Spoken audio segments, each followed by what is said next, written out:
Selamat pagi, Assalamualaikum warahmatullahi wabarakatuh, Bapak-Bapak dan Ibu juri. Ya, saya pada kesempatan ini akan sharing tentang kriteria penilaian yang akan digunakan di TKMPN ke-26 2022.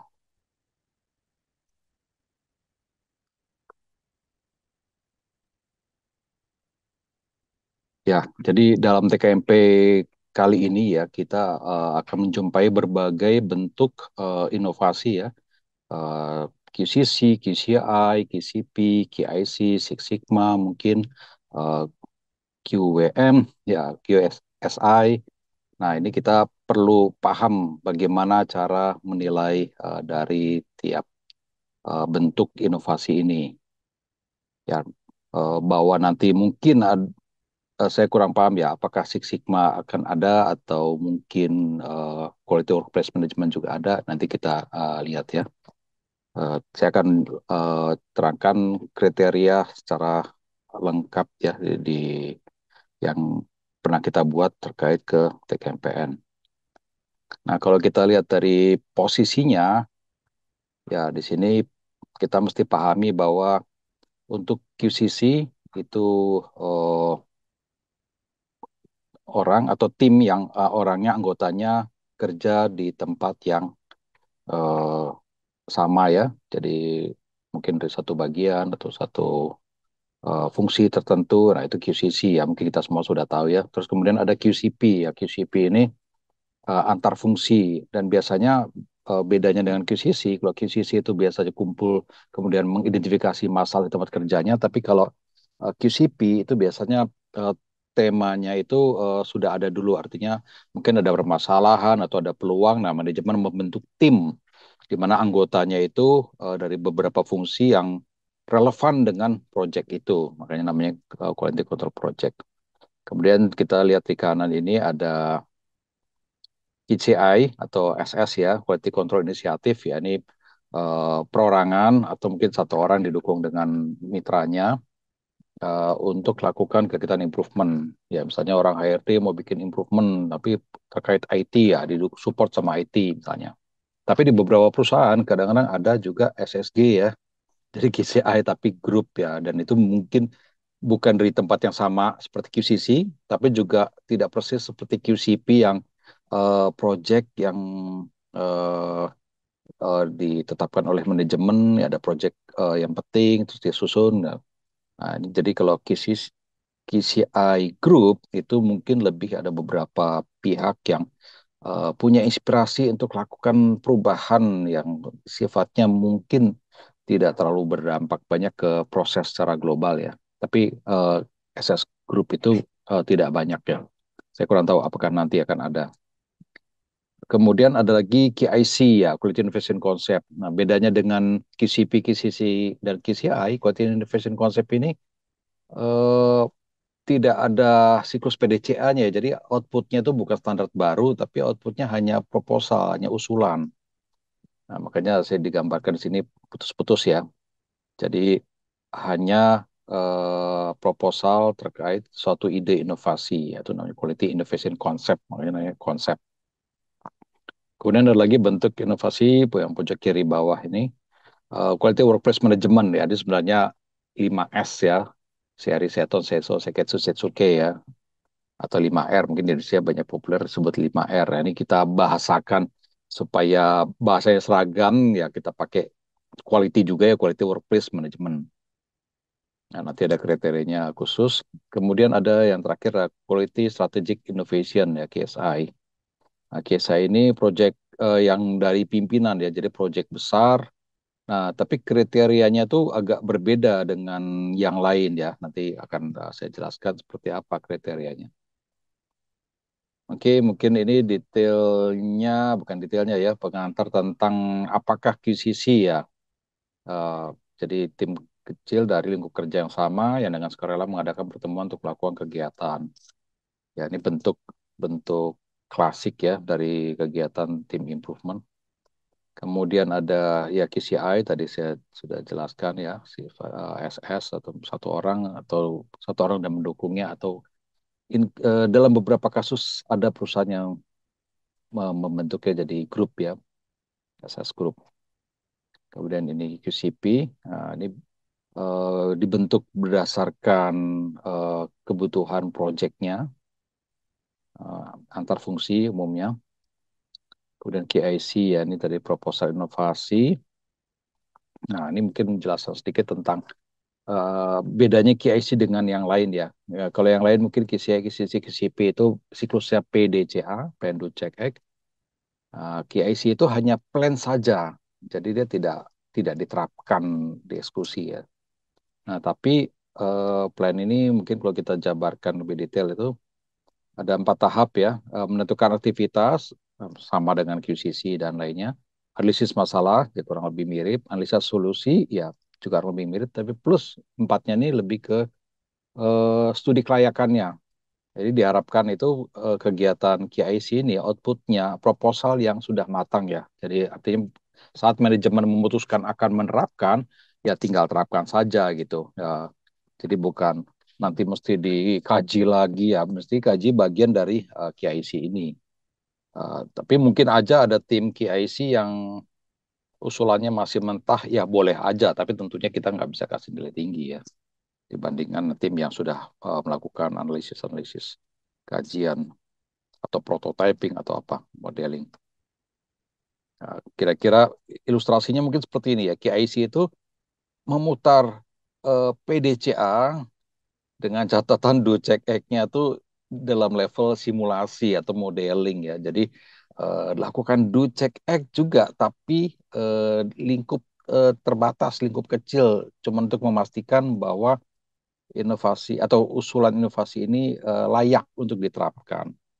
Dan ini simulasinya ini bahkan bisa aja hanya bentuk hitung-hitungan matematis juga boleh. Jadi tidak harus kita bikin prototipe fisik atau apa ya. Tergantung proyeknya ya dan tergantung tim atau perorangan yang lakukan KIC ya. Nah, tapi intinya diharapkan KIC ini outputnya usulan yang sudah diuji bahwa layak untuk diterapkan. Nah, design thinking ini juga kita kategorikan di KIC ya. Design thinking ini memang eh, dasarnya adalah eh, membuat tahapan dalam proses desain yang orientasinya pada usernya, ya, pada customernya ya. Jadi ini terutama relevan untuk development proses baru atau produk baru ya. Ini bisa gunakan design thinking ya. Nah, design thinking ini tahapnya mulai dari empathize. Jadi memang harus ada customer ya. Kita mesti paham customer perlunya apa. Ya, startnya itu. Jadi kalau mungkin yang KIC klasik atau yang QCC atau apa dimulai dari kan ada masalah ya atau ada peluang. Nah, ini fokusnya peluang dari atau masalah yang dirasakan oleh si customer ya. Jadi pertama harus empathize, memahami customer need ya. Itu pertama. Kemudian yang kedua adalah define. Jadi define ini eh, mendefinisikan yang tadi ya, hasil kita empathize itu kita definisikan sebenarnya kebutuhannya apa sih di customer. Kemudian ideate. Nah, ideate ini eh, kita lakukan apa cari ide untuk memenuhi atau menjawab kebutuhan tadi. Setelah ada ide, kemudian buat prototype dan testing ya. Ini salah satu bentuk KIC tapi lebih fokus ke kaitannya hubungannya dengan produk atau service development. Karena di sini orientasinya mesti clear ada customer-nya ya. Nah, kalau misalnya kita masalahnya ada beberapa KIC yang saya lihat masalahnya adalah mungkin tingginya penggunaan listrik. Nah, terus kemudian dia bikin sistem untuk menurunkan kebutuhan energi. Ya, itu kan lebih ke sistem, lebih ke apa. Jadi lebih pas KIC klasik yang dimulai dari masalahnya apa, kemudian penyebab masalahnya apa, baru ide solusinya apa. Itu kurang pas untuk dipaksakan pakai design thinking ya. Jadi penggunaan design thinking itu nomor satu mesti ya ada customernya, artinya berhubungan dengan produk atau service. Itu karena kalau nggak gitu nanti empathize mau empathize ke siapa, ke mesin kan nggak relevan ya. Tuh, karena memang dari ide awalnya ya itu memang orientasinya ke desain new product atau new service ya. Oke, nah kalau design thinking ini dinamis ya, jadi prosesnya sudah bisa aja dari empathize, define, ideate, prototype, ternyata kurang ini maju lagi ideate, cari lagi atau bahkan dites hasilnya kurang memuaskan, maju lagi define. Jadi siklusnya tidak one loop ya, bisa maju mundur. Oke, selanjutnya Six Sigma. Ya, ini Six Sigma ini eh, pertama dikembangkan oleh Motorola dengan dibantu Juran ya. Jadi dia mendetailkan siklus PDCA kuat di plan-nya ya. Jadi ada kemudian muncullah siklus DMIC yang kemudian berkembang jadi MDV dan DFSS. Jadi Six Sigma ini prinsipnya mirip-mirip dengan QCP ya. Jadi project-project sifatnya dari beberapa level ya, bisa agak bawah, bisa middle, bisa atas ya. Dan dia punya beberapa kekasan ya, makanya kriterianya agak berbeda. Kalau kita lihat dari siklusnya, ya kalau DMI Classic ini kita bisa lihat define, measure, analyze ini pada dasarnya plan ya. Kemudian improve ini pecah dua nih ya, ada plan-nya, ada do-nya. Kemudian check act-nya di kontrol, ya ini DMIC. Nah, di AMIC atau di mic ya, kita kadang-kadang bacanya di mic. Ini dibuat untuk kalau kita mengatasi masalah-masalah rutin. Tapi kalau kita mau develop mungkin new product atau apa itu kita bisa pakai define, measure, analyze, design, verify. Jadi ini untuk new product.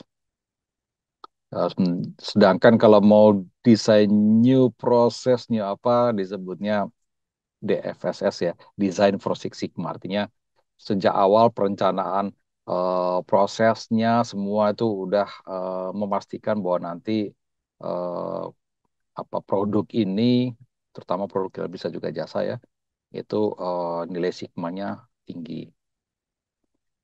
Kemudian quality workplace management. Nah, ini ya 5R atau 5S ya punya kriteria khusus dan sebenarnya ada semacam siklus, tapi sebenarnya siklus benernya itu ya seri seton seso ya, itu siklus benernya sisi susun sapu atau ringkas rapi resik ya. Kemudian standar seketsu dan ini semua kalau kita lakukan yaitu ya Shitsuke ya. Jadi Shitsuke ini sikap kita atau tindakan kita untuk memutar seri Seton Seiso. Kira-kira seperti itu.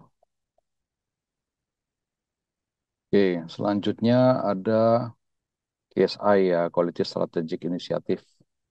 Ya, ini agak berbeda dengan yang lainnya ya. Jadi kita tidak nilainya seperti tadi ada nanti ada 10 item, kita nilai total berapa di itu, kemudian ya mungkin yang terbaiknya diamond atau apa. Tapi dilihatnya dari ada beberapa perspektif. Nah, dari beberapa perspektif ini kalau ada yang memang cukup bagus itu kita sebut sebagai excellent. Jadi melihat dari sisi innovation, productivity, high tech application, human development, financial performance, market coverage. Nah, kalau ada satu atau lebih dari perspektif ini dinilai cukup bagus, maka akan dikasih excellent. Jadi nanti di plakatnya ada excellent in human development, excellent in financial, excellent in market coverage ya, semacam itu ya. Oke, kita lanjut. Ya, ini bedanya KSI dengan lainnya. Nah, sekarang kita ke kriteria. Ya, kriteria. Nah, untuk yang non KSI itu nanti sebagai juri ya kita ada 10 hal yang kita nilai ya. 10 hal penetapan aktivitas, proses pemecahan masalah dan perbaikan, solusi, tingkat kesulitan, mutu proses pelaksanaan, ketepatan dan kelengkapan evaluasi, dampak hasil, standarisasi dan tindak lanjut, serta mutu makalah dan presentasi. Ini pada dasarnya sebenarnya ada PDCA-nya di sini. Ya, plan itu satu dua tuh plan. Kemudian solusi, solusi ini bukan bagian dari plan, tapi dilihat dari seberapa kreatif lah kira-kira dari idenya.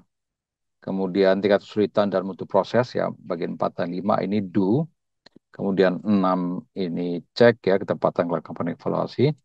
Nah, 7 ini lihat dari sisi hasilnya, resultnya. Jadi kalau misalnya kita lihat eh, ada dua perusahaan nih, satu katakanlah mungkin Pertamina, dia melakukan penghematan proses atau kapal ya, itu pernah lihat tuh, kapal tadinya biayanya 30 miliar, nah, dia bisa improve sehingga bisa menghemat let's say mungkin 50% jadi 15 miliar saja, penghematan 15 miliar. Nah, tapi ada lagi UKM yang mungkin prosesnya itu butuh biaya 3 juta, lakukan di improvement jadi hanya 1,5 juta. Nah, itu kan secara persen setara, setara kuantiti beda. Nah, melihat hasilnya itu ada di poin 7. Tapi kalau cara mengukurnya itu ada di 6. Ya. Jadi cara mengukur, cara mengevaluasi itu ada di poin 6. Ya, jadi beda ya. Jadi 6 itu melihat bagaimana samplingnya. Karena cara mengukur kalau salah juga bisa memberikan hasil yang salah ya.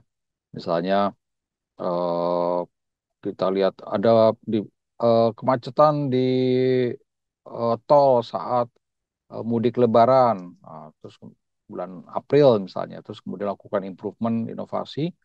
Nah, bulan Oktober dites lagi, oh sudah ada nggak macet sekarang. Nah itu kan tidak relevan, artinya samplingnya salah. Kalau mau sampling ya nunggu mudik Lebaran lagi gitu. Kalau kalau di bulan Oktober ya lagi nggak ada mudik Lebaran ya nggak macet gitu. Jadi bagaimana kita mengukur dan mengevaluasi itu ada di item 6 ya.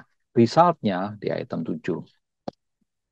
Oke, kemudian yang item 8 adalah act ya, plan, do, check, act ya, standarisasi dan tindak lanjut.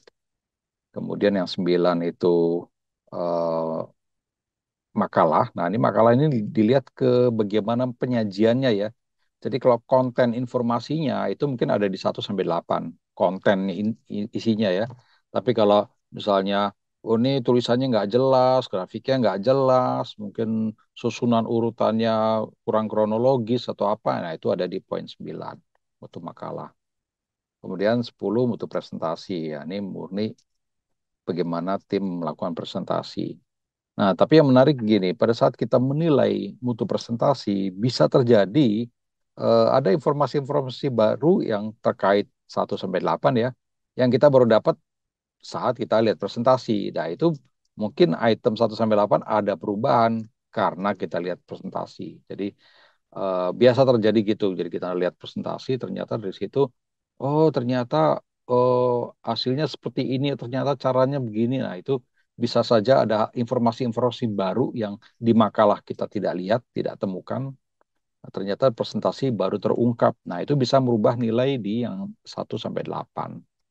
Jadi pada saat kita melihat tim presentasi, yang pasti kita menilai item 10, tapi berpeluang item 1 sampai 8 ada perubahan. Tapi item 9 tentunya nggak ada relevansinya dengan presentasi ya. Jadi presentasi bagus nggak bagus nggak ada hubungannya dengan item 9. Tapi kalau 1 sampai 8 bisa saja berubah karena informasi baru yang kita dapatkan atau enggaknya presentasi ya tanya jawab. Jadi kita nilai ini kita agak ragu-ragu nih bener nggak sih? Nah pas presentasi tanya jawab baru clear. Nah, bisa aja proses item yang lain mungkin solusi dapat hasil atau apa ada perubahan.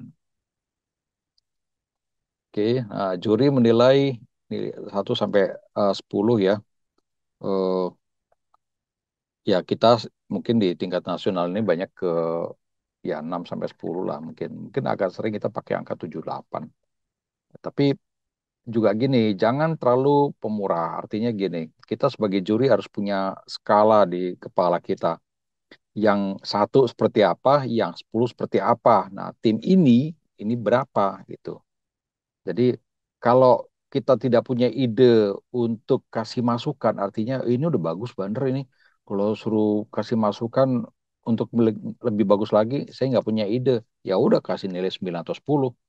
Tapi kalau misalnya eh, apa kita lihat oh ini kurang ini, kurang itu, kurang ini, ya kalau kasihin 6 6 aja gitu. Tapi mungkin saya tidak rekomen nilai 1 sampai 4 ya. 5 pun kalau bisa dihindari gitu. Tapi kalau 6 kalau memang layak kita edukasi ya kita kasih 6 ya. Jadi Kembali lagi, juri buatlah skala di pikirannya 1 sampai 10 seperti apa. Jadi wawasan juri akan sangat membantu ya, karena kalau kita kurang wawasan bisa terjadi kita lihat, wah ini bagus-bagus, padahal tempat lain sih udah ada yang lebih bagus. Cuma karena kita nggak tahu jadi terlihat bagus. Ada kita kasih nilai berlebihan, terlalu tinggi. Atau juga jangan kebalikannya, kita merasa ada beberapa juri, ini kalau 10 ini nilai dewa-dewa gitu. Jadi kita menghindari kasih 10. Sebenarnya ya tidak juga, karena ya kalau kita anak sekolah dikasih 10 soal matematika, tambah-tambahan dikerjakan betul semua ya 10 gitu. Tidak perlu anak sekolah itu jadi dewa atau apa gitu kan. Nah, jadi kalau memang semuanya oke, layak 10 ya kasih 10 gitu. Tapi ya tadi kembali lagi ke standar kita. Artinya kalau kita kasih 10, artinya menurut kita ya seharusnya tim lakukan seperti ini gitu. Semua tim bisa belajar di sini gitu. Jadi kalau ada kita kasih item 10 artinya itu akan bisa jadi referensi untuk tim lain, ya harusnya benernya begitu caranya gitu, atau benernya hasilnya seperti itu gitu. Jadi itu kita pertimbangan ya pada saat pemilihan nilainya berapa. Nah, nilai akhirnya kan tadi 10 item ya maksimum 10, 10 ke 10 100 paling tinggi. Nah, ini kita buat grading yang di mana makin tinggi grade-nya, kategorinya makin tinggi, itu makin sempit range-nya. Jadi kayak diamond, range-nya hanya 6 ya, 94 sampai 100. Platinum range-nya 7, gold range-nya 8, silver range-nya 9, bronze silver range-nya 10. Jadi memang makin ke bawah, ibaratnya sepak bola nih gawangnya makin lebar gitu, ke atas makin sempit. Nah, mungkin sedikit anjuran, kalau nilainya udah deket-deket gitu, misalnya ada tim yang nilainya 78,5 gitu, ya pertimbangkan untuk dinaikkan jadi 79 sekalian, jadi gold gitu. Kalau 78,5. Tapi juga dongkraknya jangan jauh-jauh, 77 jadi 79, apalagi 76, 79. Dan jangan paksakan ya, artinya jangan nanti lihat, wah di tempat stream kita ada bronze, tempat lain nggak ada bronze. Ya udah kita daripada nanti ditanyain kok ada bronze split banget gitu, ya udah kita upgrade aja jadi silver gitu. Atau sebaliknya, stream sebelah nggak ada silvernya, gold ke atas semua, di kita ada silvernya banyak. Wah nanti kita dibilang stream sial atau apa, itu kita upgrade. Nah, jangan juga, karena kita nggak fair sama yang betul-betul dapat gold gitu. Dan pada saat mengelompokkan tim di stream, ini kan panitia nggak tahu ini bakal dapat diamond apa bronze, kan panitia nggak tahu. Panitia hanya membagikan berdasarkan biasanya ya latar belakang industri jurinya gitu. Jadi tim juri disusun, setelah tim juri udah per stream disusun, kemudian baru tim ini cocoknya sama stream mana, sama juri mana gitu. Jadi cara nyusun panitia seperti itu. Jadi ya bisa saja ada kemungkinan satu stream semuanya diamond atau satu stream semuanya bronze, bisa saja. Probabilitas itu ada gitu. Jadi eh, natural aja. Lebih baik kita kasih nilai apa adanya. Silver, silver. Platinum, platinum. Jangan silver kita dongkrak jadi gold padahal layaknya silver. Nanti dia pikir, wah kita sudah gold padahal sebenarnya masih silver ya. Atau dibalik, oh ini kita kayaknya di stream ini udah kebanyakan diamond, kebanyakan platinum nih. Gak enak sama stream lain, nggak ada diamondnya, kita ada 3. Ya udah turunin dikit deh, jadi 2 aja. Yang diamond terkecil kita turunkan jadi platinum. Ya kita nggak fair juga kan. Jadi tim itu udah bersusah payah dan memang semula layak kita anggap diamond, tapi karena kita berpikir secara kuota, itu kita turunkan. Nah, jangan. Jadi kita mesti fair. Kalau soal plakat apa tempelan itu panitia siap lah, mau semuanya diamond oke, semuanya bronze juga oke lah. Jadi eh, nggak usah pakai kuota-kuota. Yang real tim itu dapat berapa? Itu sehingga itu tim itu juga bisa terjadi pembelajaran ya. Kalau dia memang bronze ya dia bisa lihat, oh kita kekurangannya masih banyak nih, mesti banyak yang di-improve gitu kan. Tapi kalau memang diamond ya dia bisa jadi referensi gitu. Jadi tim lain bisa lihat, oh kalau mau bagus bener dia coba contoh tuh yang diamond gitu. Jadi eh, kita sebagai juri bijak-bijak dalam kasih nilai ya. Oke, kita masuk ke detail kriteria ya, ini untuk QCC, QCP, QCI. Jadi ketiga tipe inovasi ini ada kemiripan pola ya, makanya kriterianya bisa dibilang 99% sama, tapi ada detail-detail yang berbeda. Ya, item pertama adalah penetapan aktivitas. Nah, ini di sini kita lihat ya sebagai juri ya, bagaimana profil dari tim itu, organisasinya, perusahaannya seperti apa. Nah, itu kita bisa lihat profil. Nah, itu buat apa kita lihat? Supaya kita lihat relevansi dari inovasinya dengan perusahaan dan anggota tim ini ya. Ini anggota tim ini dari bagian apa gitu kan. Nah, setelah itu kita lihat bagaimana mereka jadwal aktivitasnya. Nah, jadwal aktivitas ini kita bisa bisa bandingkan apakah kegiatan yang mereka lakukan ini sesuai dengan jadwal atau tidak gitu. Eh, Cuma memastikan bahwa mereka betul-betul lakukan PDCA dengan baik ya, karena kadang-kadang ada tim yang coba-coba berhasil, kemudian baru buat makalah PDCA apa sehingga eh, tanggalnya apa semua agak-agak tidak sinkron gitu. Jadi kurang real datanya. Nah, itu kita bisa bisa gunakan jadwal ini untuk mengecek hal itu. Kemudian identifikasi dan sertifikasi masalah atau peluang ya. Jadi pastikan bahwa eh, tim ini pada saat melakukan perbaikan atau apa itu punya dasar yang kuat ya. Jadi bukan karena oh lagi tren terapkan apa sistem digitalisasi, eh, artificial intelligence, terus kita juga bikin gitu. Nah itu dasarnya kan tidak kuat ya. Mestinya setiap improvement itu ada dasar latar belakang yang kuat. Mungkin ada masalah atau peluang, kan masalah yang sudah terjadi atau masalah potensial atau peluang. Kemudian penentuan prioritas masalah, jadi identifikasi, identifikasi dan penentuan, bagaimana dia menetapkannya. Kemudian identifikasi dampak masalah, penentuan tema, analisis harapan dari tema, kemudian sasaran temanya apa. Jadi dan sasaran harus terukur ya, karena kalau sasaran nggak terukur kan kita nggak tahu udah tercapai apa belum ya. Jadi sasaran harus terukur. Dan yang penting adalah pengesahan tema oleh pimpinan ya.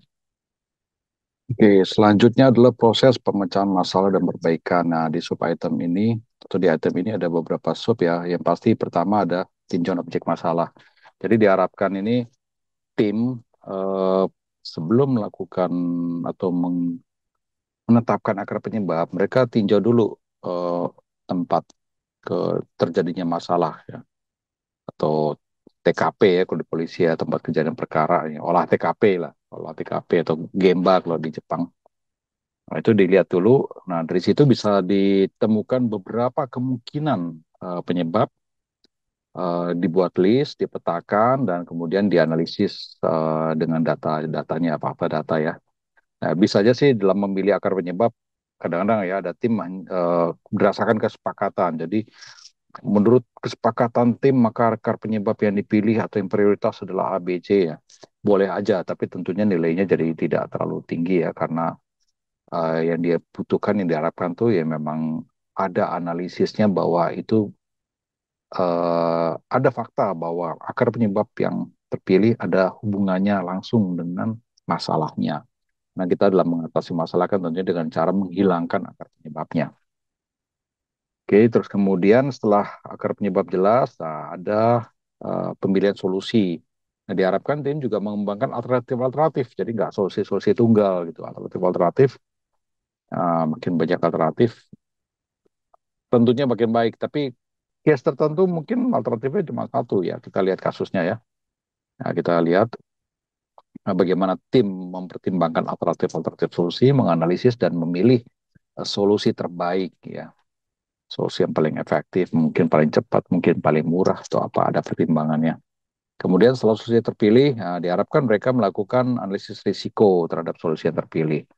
Karena solusi ini kan pasti mendatangkan perubahan ya. Setiap perubahan pasti menimbulkan risiko baru. Nah, itu diharapkan mereka sudah analisis risikonya, kemudian membuat rencana penerapannya ya ya, termasuk mungkin mitigasi atau preventif dari masalah yang mungkin timbul ya, risiko yang mungkin timbul. Dan bagaimana juga cara monitoring project itu. Kemudian di item berikutnya solusi. Nah, ini di sini kita melihat dari kacamata juri ya, apakah solusi ini kreatif apa enggak sih gitu. Nah, ini eh, diharapkan juri punya wawasan yang cukup dan kalau juri agak kurang paham, kurang apa, googling lah, jangan malu-malu untuk googling ya. Jadi pastikan bahwa memang ini solusi yang kreatif atau tidak kreatif ya. Kalau kita temukan ini kayaknya tempat lain udah biasa, ini ya nggak apa-apa juga gitu kan. Ini solusinya biasa aja di tempat lain, tapi di sini baru unik ya nggak apa-apa. Tapi tentunya beda nilainya dengan yang betul-betul unik gitu. Nah, untuk QCC dan QCI agak fokus ke kreativitas. Nah, PCP lebih ke efektivitas. Jadi memang solusi ini bisa mengcover banyak akar penyebab sehingga diharapkan masalahnya bisa tuntas. Ya. Kemudian juga dilihat dari aplikatif dan inspiratif. Nah, aplikatif ini mungkin lebih ke solusi ini mungkin nggak sih untuk diterapkan di tempat-tempat lain ya, bisa diterapkan mana atau aplikatif. Kalau inspiratif, apakah solusi ini bisa menginspirasi proyek lain yang mungkin beda industri, beda apa ya. Jadi seperti beberapa tahun terakhir saya lihat ada satu tim dia bikin mapping ya, sistem mapping. Terus kemudian industri lain yang nggak ada hubungannya eh, juga membuat sistem mapping. Nah, itu sempat agak tren juga atau mapping-mapping online ya. Nah, itu solusi bisa aja memberikan inspirasi walaupun industrinya berbeda. Makin solusi itu memberikan inspirasi, makin bisa diterapkan di banyak kesempatan ya, sangat aplikatif ya. Nah, tentunya nilainya lebih tinggi.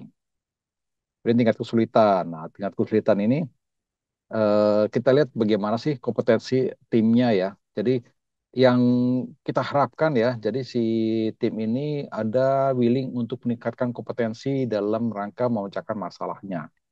Jadi kalau tim ini belajar atau apa untuk supaya masalahnya ini yang kompleks ini bisa mereka atasi, artinya ada peningkatan kompetensi ya, itu baik ya. Jadi ada learning di situ.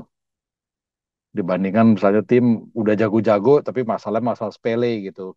Jadi mereka lakukan perbaikan ya nggak ada dampak apa-apa ya karena mereka memang udah jago, timnya jago tapi masalahnya sepele. Nah, itu kan artinya tingkat kesulitannya kurang ya mungkin nilainya juga nggak terlalu tinggi ya. Kemudian sumber daya, nah pastikan sumber dayanya itu memang ya diharapkan eh, cukup mandiri ya. Artinya jangan inovasi ini bisa diterapkan karena kondisi-kondisi tertentu yang kebetulan ada. Ya, misalnya lagi kebetulan apa, ya itu keberlangsungannya jadi diragukan nih, begitu yang kebetulan ada itu nggak ada, ya apakah bisa dilanjutkan gitu kan? Nah, itu jadi kita juga cek di situ.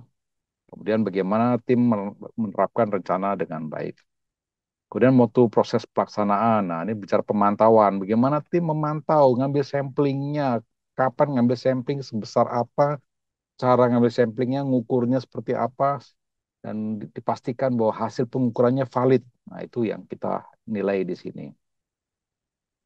Kemudian ketepatan dan kelengkapan evaluasi. Nah, ini ya kita diharapkan tim akan menyajikan masalahnya ya before after, mungkin pakai run chart atau control chart ya. Kemudian sasaran dan pencapaian bisa tampilkan kondisi sebelum seperti ini, sasaran seperti itu, capaian seperti apa. Terus kemudian analisis hasil perbaikan ya eh, mungkin ada beberapa fitur inovasi yang bisa memberikan banyak manfaat ya mungkin bisa diuraikan. Terus kemudian nilai tambahnya, oh dulu capaian cuma sekian, sekarang bisa sekian. Nah, itu juga bisa dilihat. Kemudian kinerja keuangan, menghemat sekian gitu. Tapi tidak semua inovasi eh, akan mendatangkan penghematan real ya. Ada beberapa inovasi yang mungkin malah ada pengeluaran real, bukan menghemat, tapi mungkin bisa menghemat secara potensial. Inovasi yang model-model seperti safety, healthy, environment, nah itu biasanya secara real mungkin malah ada peningkatan pengeluaran ya, tapi bisa menurunkan risiko. Ya misalnya petugas pakai helm, safety safety shoe, ya itu kan biayanya nambah gitu, tapi memperkecil kemungkinan kecelakaan kerja atau perparahan dari kecelakaan ya. Ya, jadi di sini diharapkan mereka menyajikan verifikasi dan sesuai dengan temanya kita sebagai juri ya ekspektasinya kalau memang inovasi terkait atau bagian tertentu terkait safety, healthy, and environment ya tidak harus ada benefit langsung finansial ya. Nah, kecuali potensi mungkin boleh diukur, tapi kalau yang langsung ya tekor pun juga nggak apa-apa, tapi kan ada peningkatan tadi safety-nya atau ramah lingkungan atau apa. Kemudian tinjauan tindakan pencegahan terhadap dampak peningkatan ya. Jadi karena solusi atau inovasi itu pada saat diterapkan itu eh, bisa menimbulkan efek sampingan ya. Ada mungkin dampak-dampak yang tidak kita inginkan ya sebagai efek. Nah ini bisa dicegah nggak atau bisa direduksi ya. Nah ini kita bisa lihat di situ. Kemudian tinjauan pengaruh terhadap pihak terkait. Nah ini inovasi ini dampaknya ke siapa saja sih dan seperti apa dampaknya. Kemudian dampak hasil. Nah ini lihat dari resultnya ya. Terkait anggota tim gimana? Bisa meningkatkan kompetensi nggak? Pengalaman, pembelajaran nggak? Kemudian reorganisasi gimana? Kemudian dari sisi eksternal terkait gimana? Keberlangsungan hasilnya seperti apa? Jadi kita bisa lihat nih kalau inovasinya begitu kompleks, begitu rumit yang kita ragu jangka panjang bisa jalan terus nggak ya? Nah ini kita perlu coba cek lagi, tanyakan ke apa timnya ya. Nah, ini gimana menjamin keberlangsungannya gitu kan? Kemudian rasio hasil dengan upaya ini juga jangan sampai eh, untuk menghemat 100 juta upayanya 200 juta ya tekor gitu. Nah, itu juga kita tinjau ya. Kemudian keunggulan inovasi. Nah, ini ternyata inovasi ini mendapat haki atau mungkin dipatenkan atau dapat pengakuan internasional atau apa. Nah, itu nilai tambah ya. Jadi ini memang unggul dan diharapkan tim menyajikan informasi bahwa memang inovasi ini unggul gitu. Tapi kalau tim nggak ngajukan apa tidak menyediakan informasi, ya kita boleh aja nyari di googling atau memang mungkin nggak terlalu unggul biasa aja, tapi memang bisa menjawab kebutuhan internal mereka. Kemudian standarisasi dan tindak lanjut. Nah, output dari inovasi adalah standar baru. Nah, bagaimana standar baru dibuat, disahkan, disosialisasikan, nah, itu kita lihat. Dan untuk QCC, ya identifikasi masalah berikutnya atau apa itu kita lihat. Tapi untuk QCP dan QCI tidak harus ya, paling nggak mungkin rekomendasi untuk tindak lanjut saja, itu udah cukup. Oke, kemudian mutu makalah. Nah, yang kita nilai adalah sistematika dan mutu penulisan. Jadi apakah runutannya itu eh, tepat ya, apa namanya latar belakangnya jelas, masalahnya jelas, nah itu eh, sistematikanya bagus sehingga mudah dipelajari, mudah dipahami. Kemudian estetikanya juga bagus, apa makalahnya atau papernya nih enak dibaca, gambarnya jelas, warnanya jelas, grafik-grafik full color gitu, enak dibaca ya. Kemudian kesesuaian dengan aturan. Nah, ini dulu pernah kejadian ada tim yang ngumpulkannya bukan A4 tapi A3 isinya foto-foto doang gitu. Itu pusing tuh jurinya tuh. Saya ngalamin juga tahun-tahun entahlah 2008 apa 2007 ya. Nah, ini diharapkan eh, si tim ini menyajikan sesuai dengan aturan yang diberikan oleh eh, panitia ya. Jadi dulu itu sempat jadi permasalahan. Jadi panitia mau nolak, tapi kok gimana? Ada orang daftar, mau kan temu karya mutu ya kan. Jadi ajang sharing. Kasih formatnya nggak baku, ditolak nggak enak. Tapi kalau diterima pusing. Terus gimana solusinya? Ya udah masukin ke kriteria ya muncullah di sini sesuai dengan aturan. Jadi panitia ya nggak mau tahu lah kalau memang juri melihatnya kayaknya ini makalahnya aneh gitu nggak sesuai dengan aturan ya dampaknya nilainya ke sini gitu. Nah, untuk makalah ini berlaku untuk semua ya KCC, KCP, KCI ya. Kemudian mutu presentasi ya ini bagaimana kejelasan presentasi, pengelolaan presentasi dan daya tarik presentasi. Nah, jadi pada saat terangkan jelas apa enggak, pada saat ditanya jawabannya jelas apa enggak. Kemudian pengelolaan ya. Kalau misalnya ada tim yang bawa market, bawa apa mungkin sajikan pakai video, ya itu kan membantu kejelasan ya. Jadi kalau memang ada market terus kita lihat jadi clear, ya berarti nilai kejelasannya bisa meningkat. Kemudian dia tarik. Nah, ini kalau ada tim yang pakai nyanyi-nyanyi, pakai drama atau apa yang itu ya sebenarnya ya dari sini aja nih sepertiga dari 10 item ya. Dari 10 poin ya. Sepertiga dari 10 poin ya. Jadi kalau tim ada yang menyajikannya standar sekali, cuman cerita, cerita, cerita, tapi ada yang pakai drama, ada yang musikal atau apa, ya nilainya agak beda ya dari poin ini ya. Dan ini juga berlaku untuk presenter-presenter dari tim yang lain. QCC, QCP, QCI.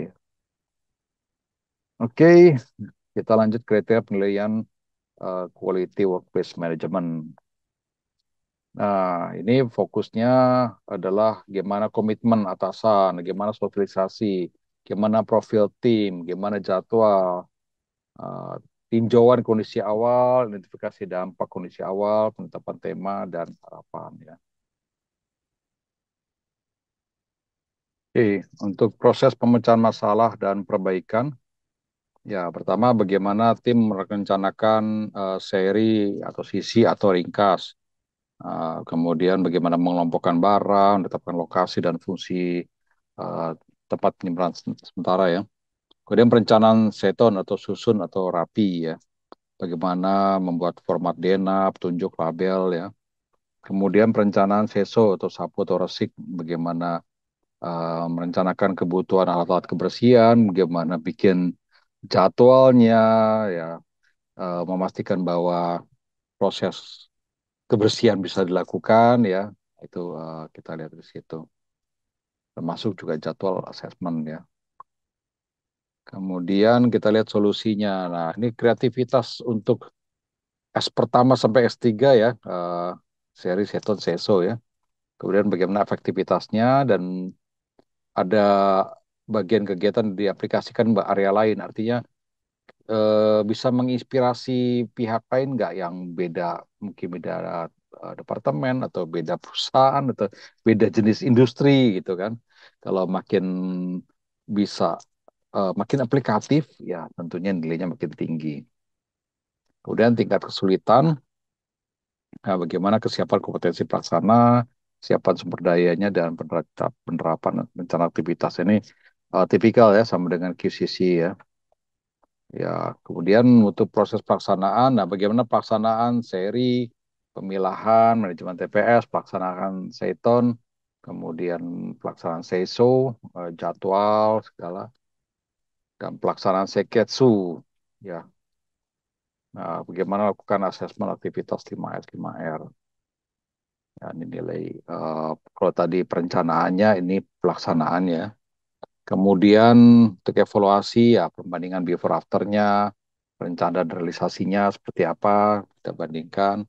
Kemudian evaluasi verifikasi value editnya, jadi dari apakah mempercepat proses atau mempermudah apa pencarian atau mungkin mengurangi kerusakan karena penyimpangan yang baik, jadi ada penghematan misalnya. Nah, itu apa nilai tambah dari kegiatan S1 sampai 5, S3-nya ya. Termasuk tinjauan tindakan pencegahan terhadap dampak peningkatan.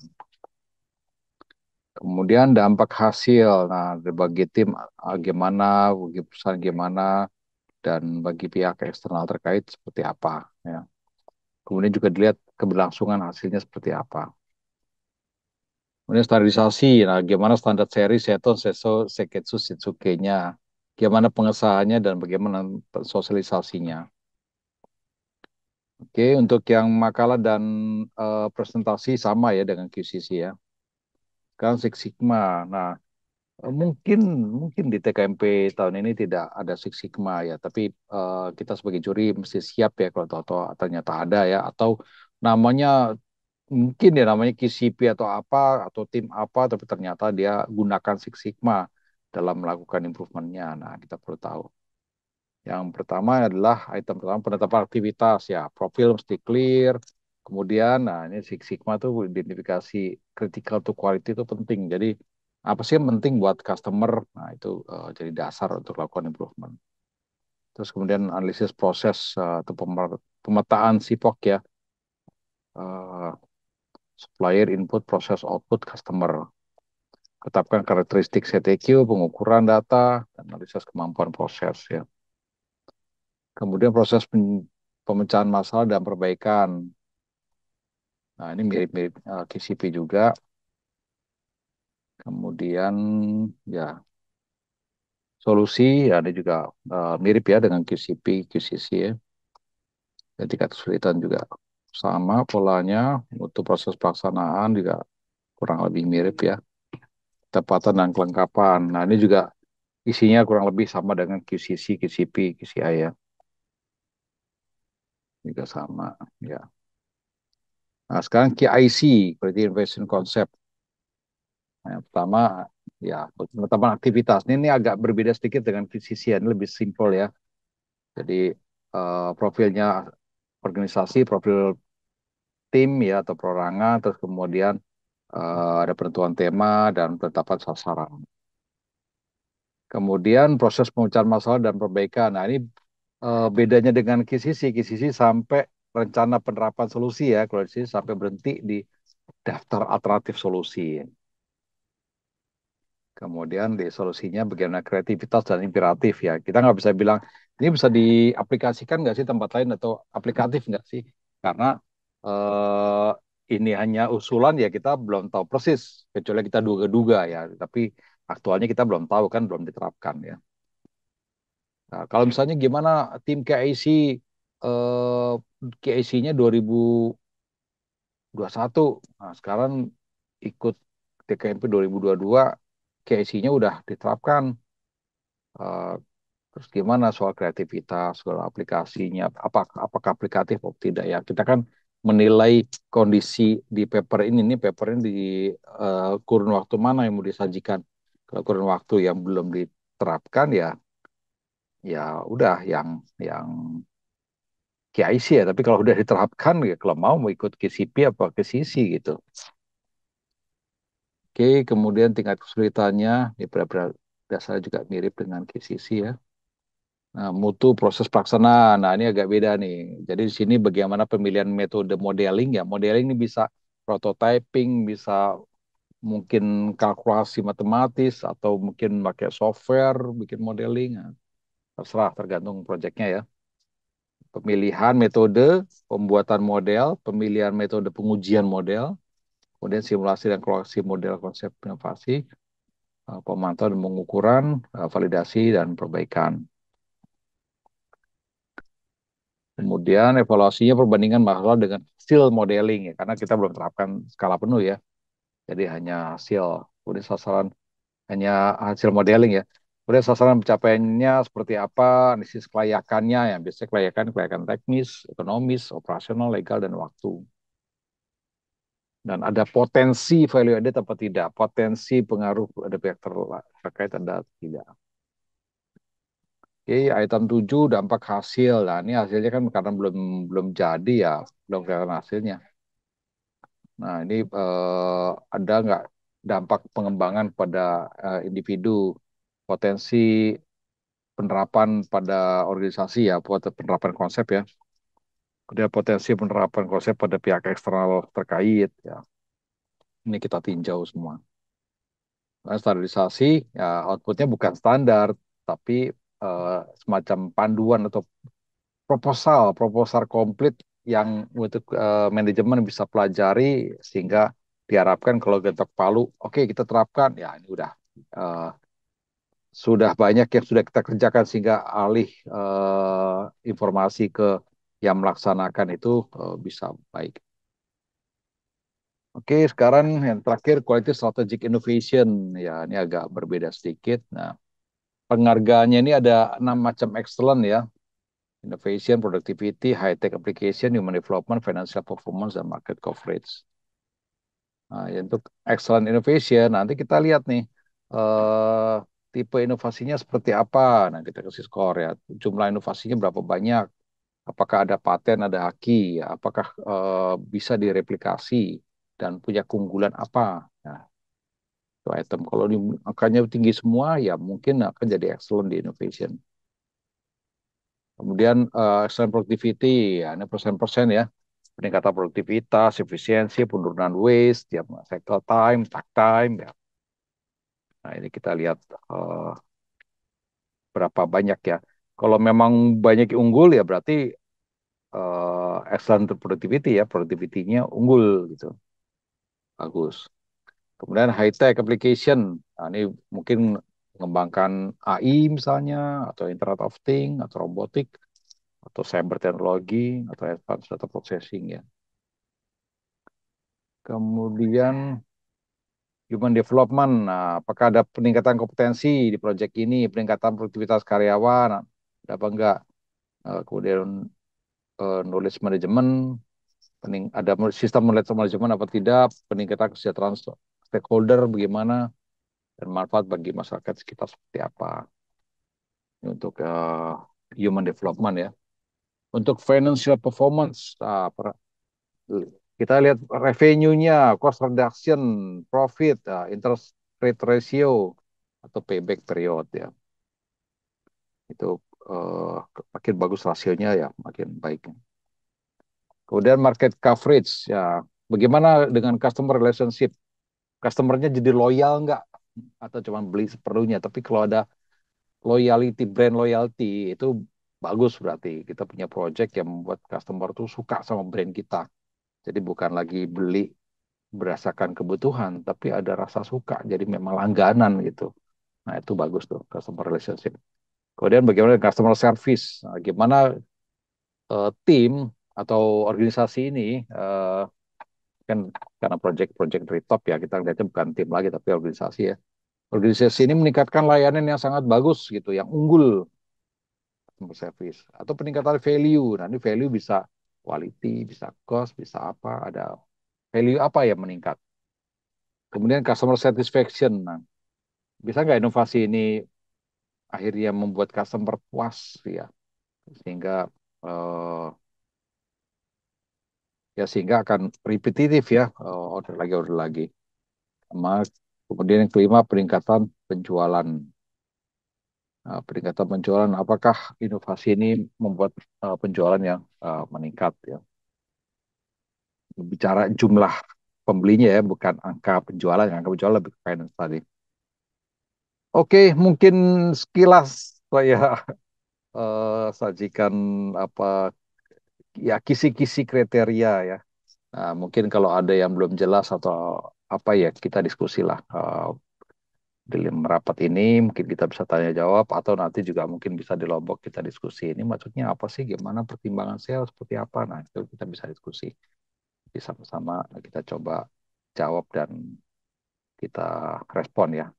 Oke, itu mungkin yang bisa saya sajikan, yang bisa saya sharing. Ya, terima kasih atas perhatiannya. Mohon maaf kalau ada yang kurang. Wassalamualaikum warahmatullahi wabarakatuh.